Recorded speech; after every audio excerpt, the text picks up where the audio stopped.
Salatullah salamullah ala taha rasulillah. Salatullah salamullah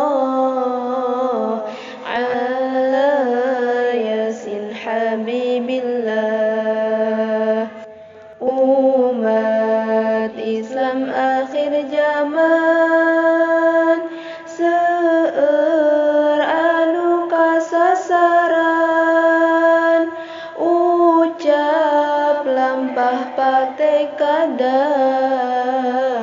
seueur pisan pamusyrikan, musyrik kufur pamurtadan, tos jadi kabiasaan, teu ieuh jadi pikiran,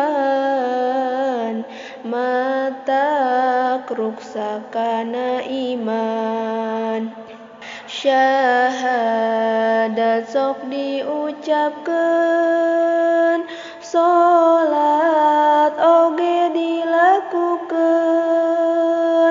majarkeun teh cukup iman, ejeung ngaku kaislaman. Najan laku teu napakan kana aturan pangeran, teu gaduh rasa nyalahan, eta teh pangajak setan.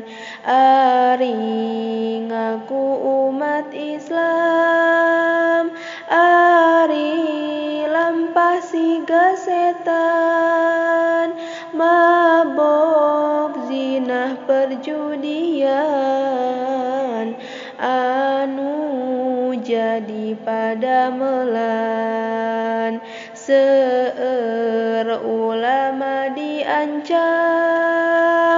peda ngajak lebet Islam, da kuring mah enggeus iman, da cukup Islam turunan. Ulama dipikangewa nerangkeun aturan hakna, ngajak salat jeung zakatna, majar bosen ngadengena, seueur ajeungan nerangkeun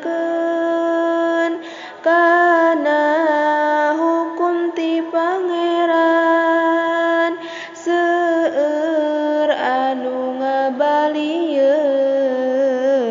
bongan jauh jeung kahayang, seueur ucap pagawean